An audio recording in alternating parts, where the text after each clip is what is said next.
Well, Chiefs fans, there's news about how they're going to play this next coming game. We're going to get into that. What went wrong? What else can you take away from what we saw against the Bengals? It isn't the end of the road. They still have a way to get to the number one seed, but there's a lot of work to do and only a very short way to get there. Welcome to Locked On Chiefs. From the land of the free and the home of the Chiefs, this is the Locked On Chiefs podcast.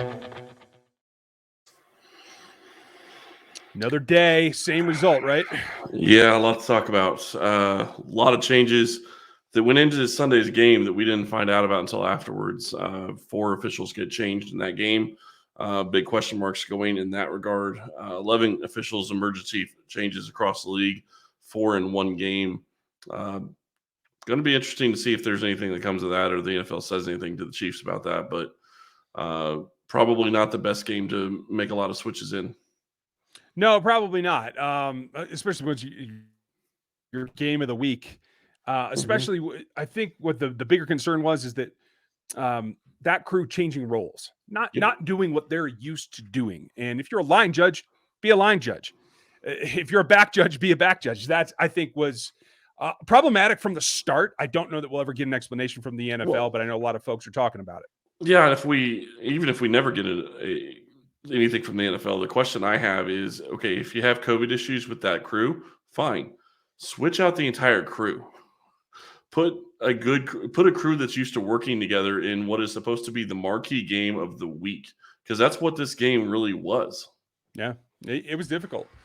I mean, and that said, that's one aspect of the game that kind of got away, and we talked about it a lot post-game with Matt yesterday. If you guys missed us with Matt Derrick, he is the editor-in-chief of Chiefs Digest, a beat reporter that has access to the team.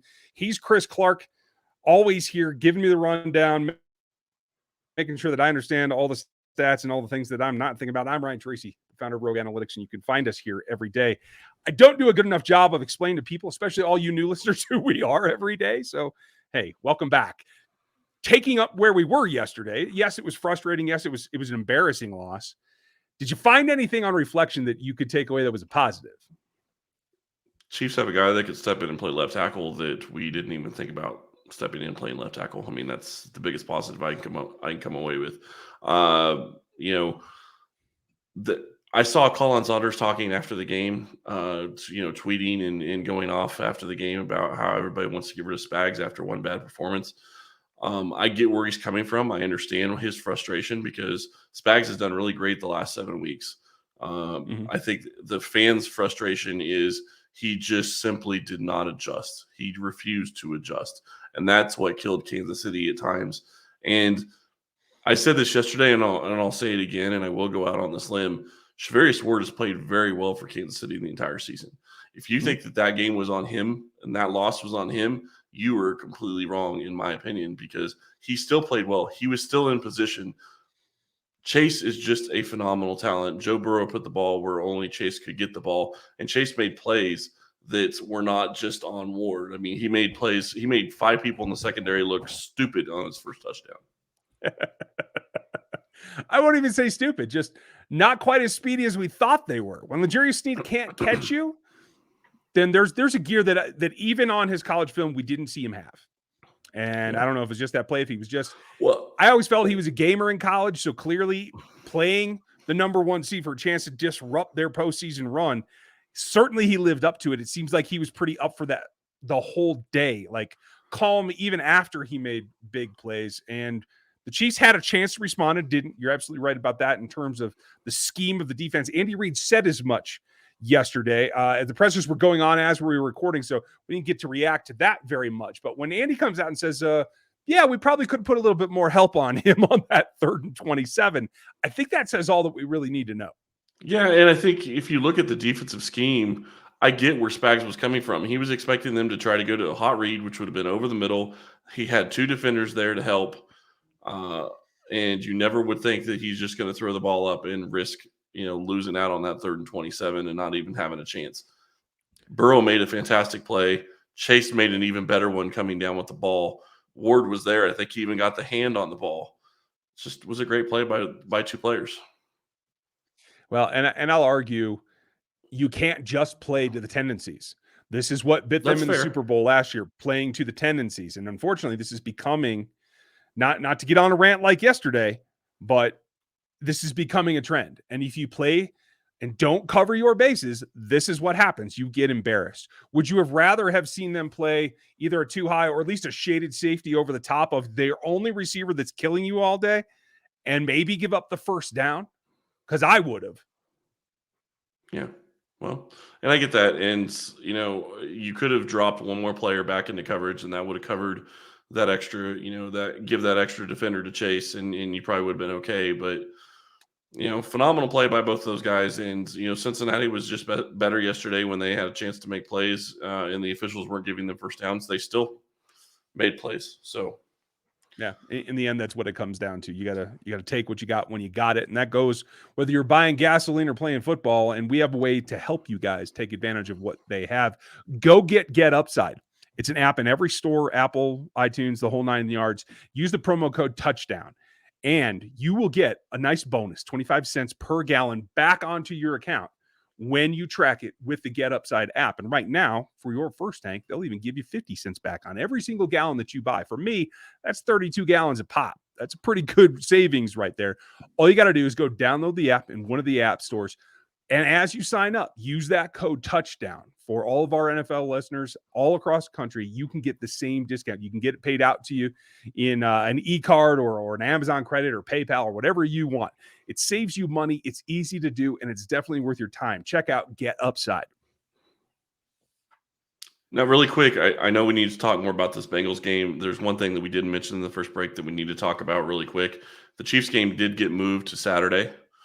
So it is now a 3:30 kickoff on an Arrowhead time. So it's 3:30 Central against the Denver Broncos in Denver. So something to watch. It is more of a prime time game.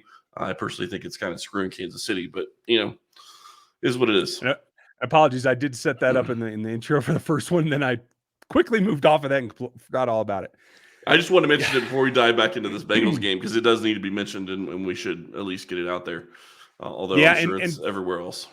Yeah, absolutely. And you got to keep it in mind because it speeds up the clock. I don't know. We haven't heard of any schedule changes for the Chiefs yet, even though the game is a day earlier. It is out here in Colorado, so quicker travel, but still travel. So they'll have to do that. And I think what you have to take away from that is you have to be prepared. There's no more letting down. You can't make any assumptions anymore. And unfortunately, I think that is part of what happened here. Is that you made the assumption about what you were going to get, when you were going to get it, and how you were going to be able to power through, quote unquote. I don't know that they have that luxury any longer. It is not like we've seen the last couple of years where you constantly had that, it doesn't matter where they are, they're never out of it kind of mentality. I don't know that that's true anymore.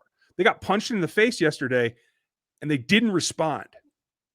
And that's a big problem going into this playoff run.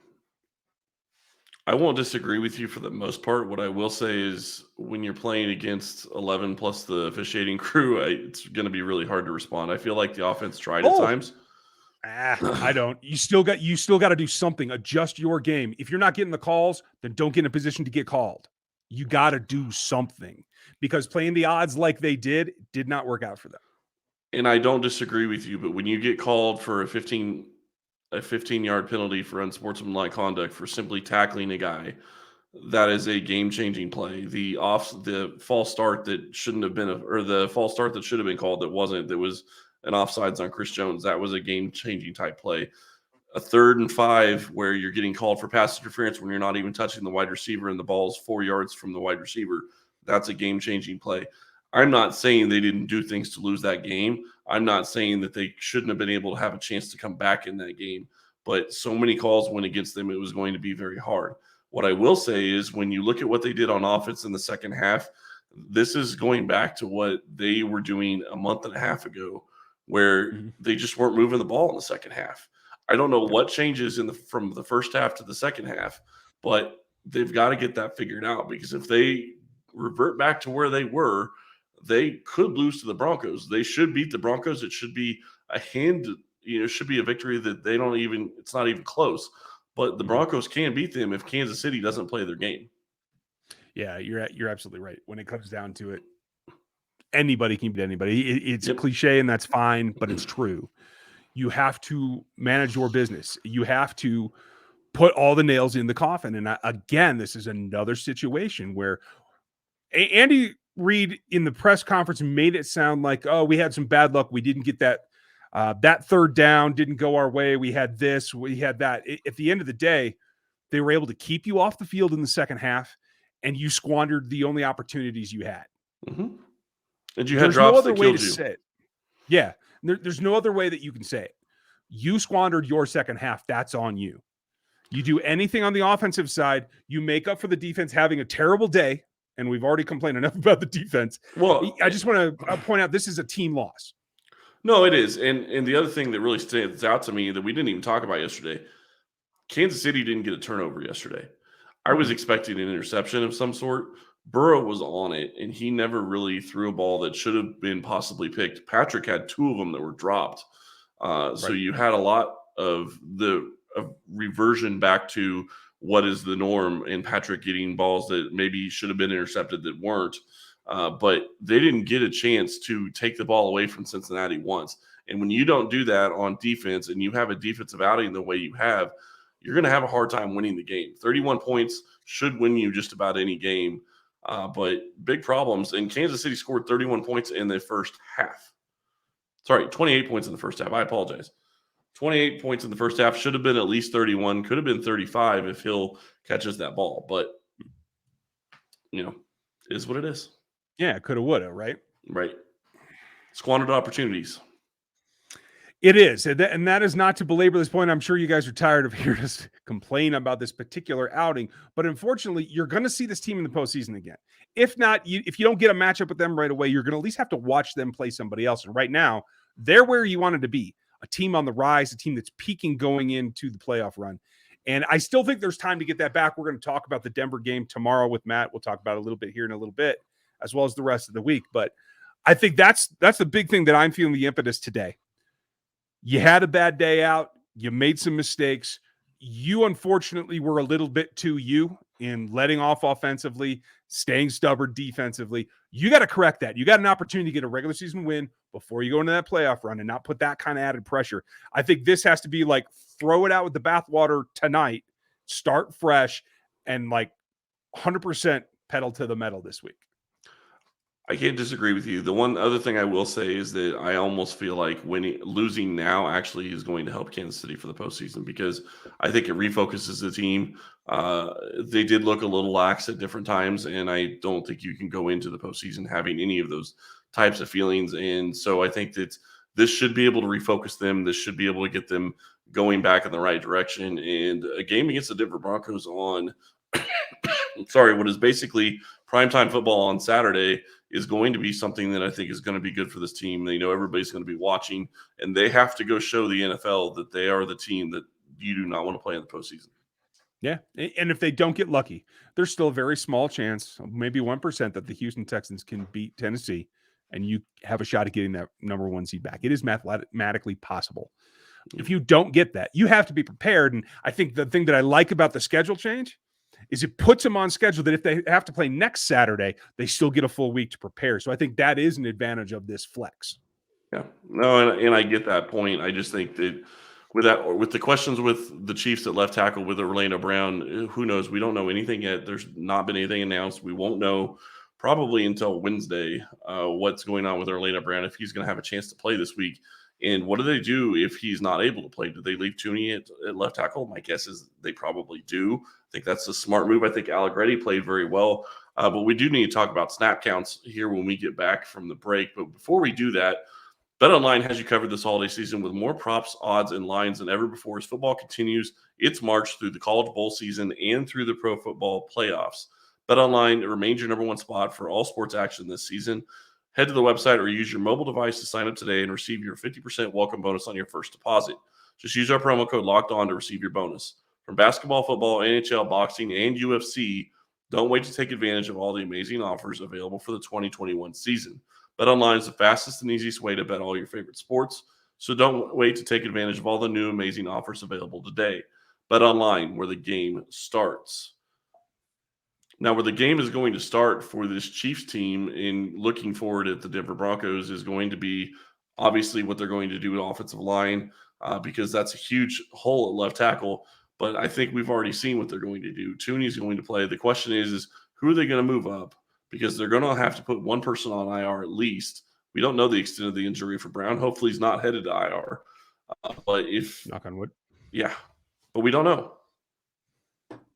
I have to think we would probably have a better idea at this point if it were going to be an IR situation. Yeah, Ian Rappaport did report it was minor, so that's a positive.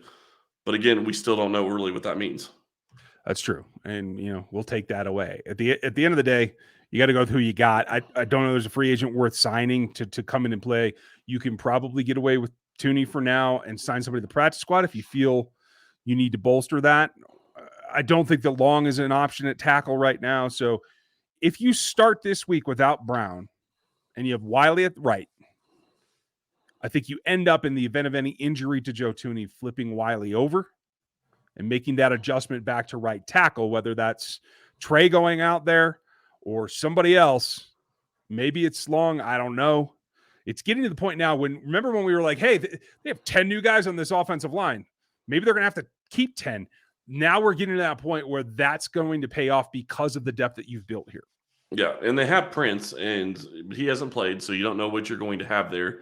The question is, if something happens to Tooney, something happens to Wiley, you're right. What are they going to do at left tackle or right tackle? And that's a question that you really don't want to have to answer, but you have to have something planned. And I'm guessing maybe Prince is in line for snaps. I don't know.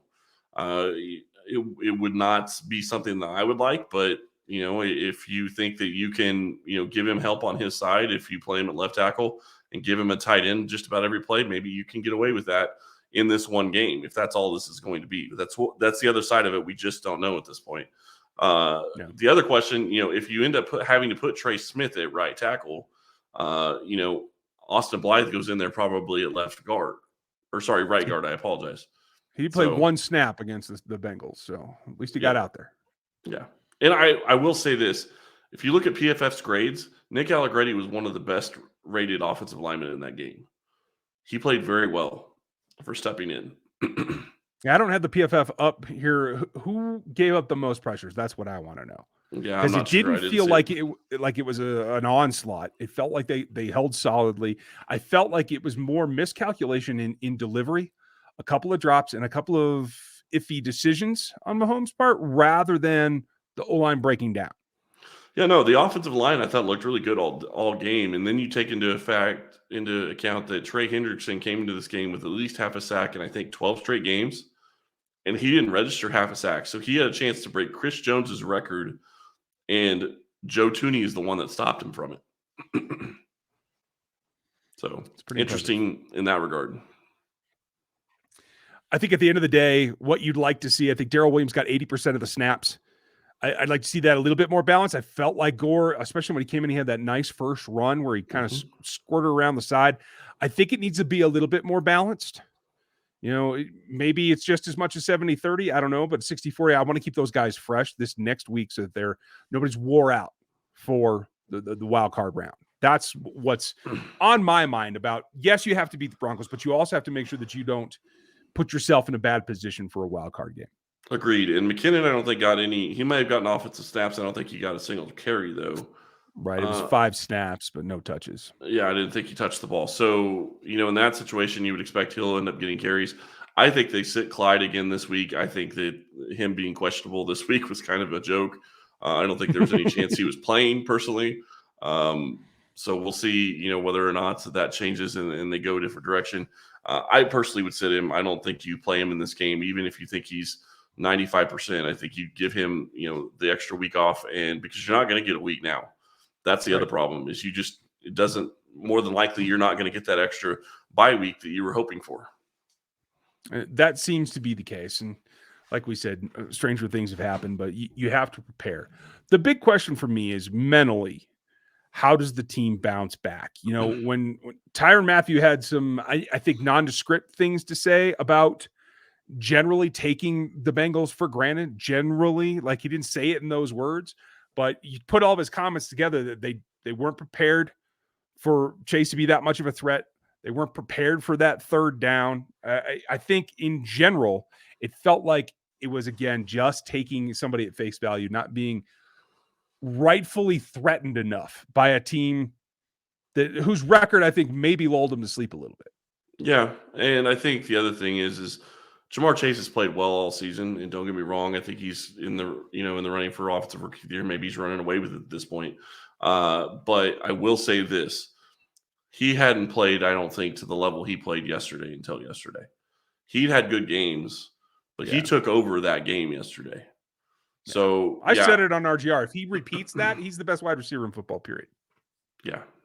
That's how big of a leap it was. Yeah, he's fantastic. He's always been a great wide receiver. It's great that they already had chemistry going into this year for Burrow and him. So I think that helped them as well. But you look at that game, and he came out and he played like he was the best player on the field, and he really was for a lot of that game. And that was a huge problem. And when Kansas City didn't adjust, and it ended up killing them in the end. Going forward and looking at the Broncos game, there's going to be question marks as to how the Chiefs and the Broncos are going to play, because right now, I don't know, Drew Lock went out with an injury. Teddy Bridgewater wasn't available. So who's going to be the QB? It was Rippon, I believe, that came in. So is he going to be the starter this week? Lots of questions heading into that game, especially on a shorter week with the Broncos. So all of Kansas City is going to be watching the Tennessee-Houston game, because Houston is going to want to play spoiler for the Titans. Absolutely. I foresee some Melvin Gordon Wildcat coming Chiefs way. Just want to throw that out. Spags, you might want to take a look at that again. Just a heads up. When nobody can throw the ball, you might as well find something else to do, right? Certainly, the Broncos are going to be up for playing spoiler as well, especially if they sense Chiefs are down, or if the Chiefs show up and do not come out all systems firing. If they show any kind of lull, any kind of kind of feeling, the Broncos will jump on that. Yep. Yeah, something to be watched this week. I'm really looking forward to talking to Cody Rourke over at Locked On Broncos. I think that's going to be a good show on Thursday. Ryan's going to have Matt back tomorrow to talk more about this Bengals game, and look forward to the Broncos game. But that's going to be it for us today. Thank you all for listening. We really do appreciate it. Ryan, you have a good one, sir. You too, everybody. You have a good day. Thanks for listening. We'll talk to you tomorrow.